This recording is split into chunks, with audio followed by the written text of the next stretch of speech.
Hi, viewers. Welcome to another edition of Marie Clinic live program. But today's one is not live. I remain your host, Morlaya Han Oputi. I felt it's necessary for us to talk about this particular issue today. Thank you to all our new subscribers, our new joiners, our returning subscribers. Please don't forget to always click on the like button, subscribe to our YouTube channel.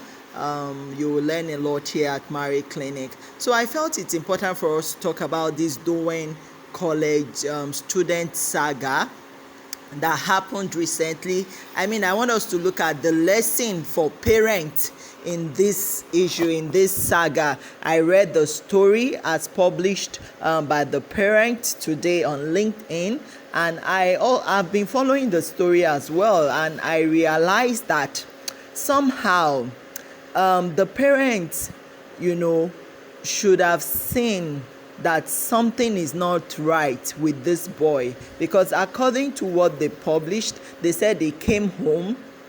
Sylvester Oromoni came home from his first term holiday, maybe midterm break or something, that this boy came home and he was looking like a shadow of himself. This was a boy that used to be very chubby, that used to be lively, playful, but they said when he came home, he was looking like a shadow of himself. He wasn't talking much, he was withdrawn, he wasn't playing. They kept asking him what was wrong, he was not talking, he wasn't saying anything. From what they even published, they said the father went as far as buying him a bicycle because he loved to ride bicycle a lot. Despite the fact that he was bought a new bicycle, I learned that this boy still did not board. This boy did not talk. He was still withdrawn. He was always moody. He was always keeping to himself. The bicycle that was bought for him did not excite him. It did not interest him. He kept that low-key attitude all through his stay at home. And from what the parents said, a day to when he was to go back to school, this boy said, "Mommy, Daddy, can you please change my school?" And the mother was like, what happened? Tell me. And immediately the boy saw that his mother was concerned just by the saying of, "Can you please change my school?" This boy just said, "Oh, Mommy, Daddy, don't worry. I think I'll cope, I'll manage." Now that should have prompted or prompted the parent to say, "Come, sit down, what is happening? Let me even go with this boy to this school. Let me know what is happening. This is not the son that I dropped off in school. This is not the same boy. What is going on?" And that is why, see, for me personally, I'm not a fan of boarding school. No matter how expensive the school is, I'm never a fan to boarding school. Why? Because the country we are in, there is so much insecurity. A lot is happening. The wickedness, that we see around is increasing by the day. The days are dangerously evil, and as a result of that, I cannot entrust any child in care of another person. By the help of God, I believe that when your child is within your vicinity, within your environment, you can monitor them closely. And even if you have chosen or decided to put a child in boarding school, I think you should monitor that child very well. Now, if you look at the video, you will see the write-up by the parent. If you can read it, please read it. A comprehensive and detailed write-up by the parent about everything that happened, about the incidents, how this boy was moody all through his holiday period at home, and this boy was saying, "Please, can you change my school?" But the parent felt, what are you saying? The expression on their face gave the boy a concern. The boy quickly withdrew his statement about changing his school, and he said, "Okay, don't worry, I'll continue in that school." And they took him on the day to resumption to drop him off in school, just for them to call a week or so later that you need to come to school, your child fell and is sick, he can't walk, he can't stand, he's in a serious condition. And lo and behold, they said that was how they rushed to the school.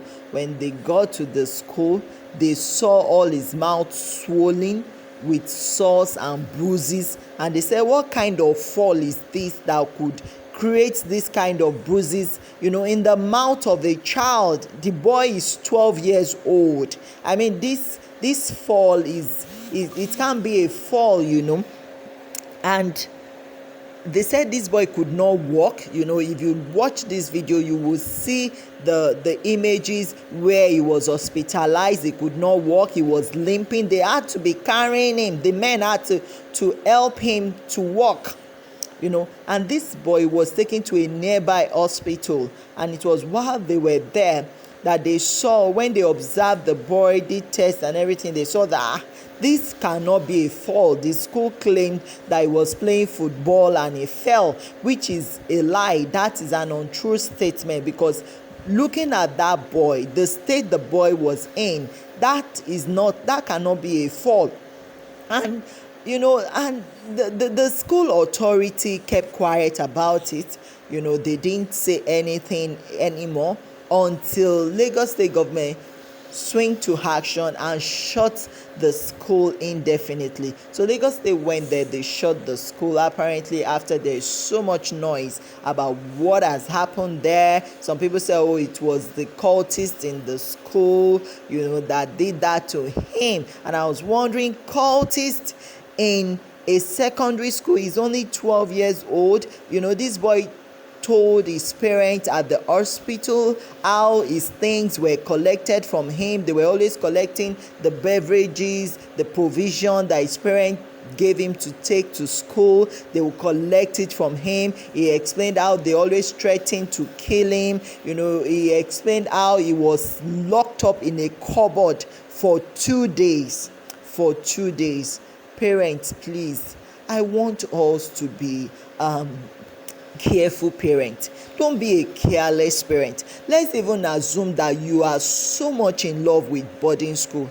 Excuse me, when you put a child in a boarding school, please have someone that you can be calling to check on the child, because I can't imagine having a child in a boarding school and I will not have someone to be calling at least every day or every other day to say, please, have you seen my son today? Have you seen my child today? Give him the phone, let me speak to him.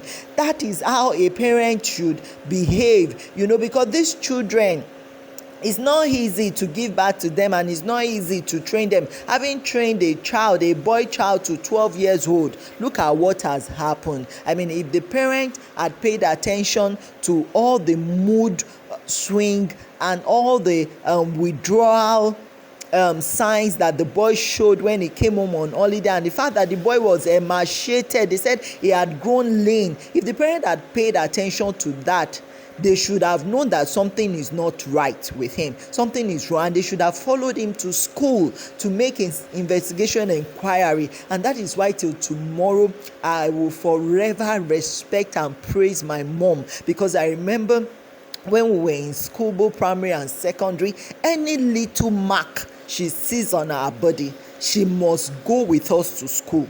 She will follow. She will say, that your school, we are going there together today. We all went through day school. None of us went through body. She was closely monitoring every one of us. We were 5 children, and this woman will monitor. I remember a day when a teacher beat me, and the cane stuck on my back, and I got home and she wanted to beat me, and she saw my back. She was like, what is this? I said, a teacher beat me, and the cane stuck. She was like, what?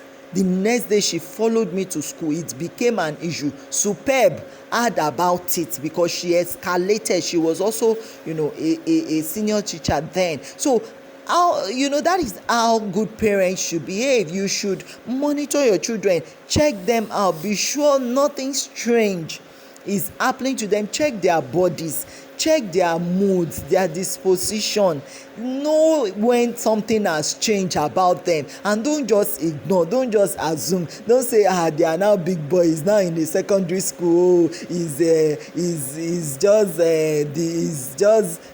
giving to the weather or something. No, don't make flimsy excuses for them. Rather, investigate what is happening. Be sure that all is well, that all is safe. Now they've made it a police case. And investigation is ongoing, and police has promised to investigate and make arrests. But the honest truth is, we know how things are in this country. This investigation can last for 2 years, 3 years. We may not even hear anything about it anymore, and it will be swept under the carpet. But the parents of this boy have incurred a loss, a big loss. So this is a lesson to other parents. Please, these children are precious. They are gifts to us. Let's treat them as such. Don't be careless about your children. Have an eye on them.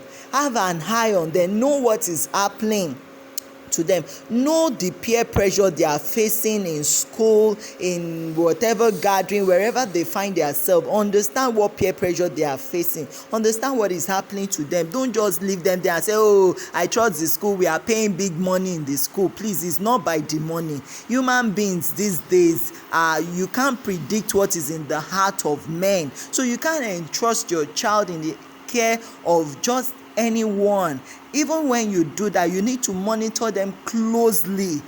Do a close monitoring. I really feel for the parents of this boy. I pray that God will comfort them, and God will comfort them and help the parents, to go through this loss. But this is a big lesson for other parents, that we should be watchful over our children. We should understand when their mood has changed, when their behavior is changed. I would like to stop here now. I remain your host, Moralaya and Opoti. Please subscribe.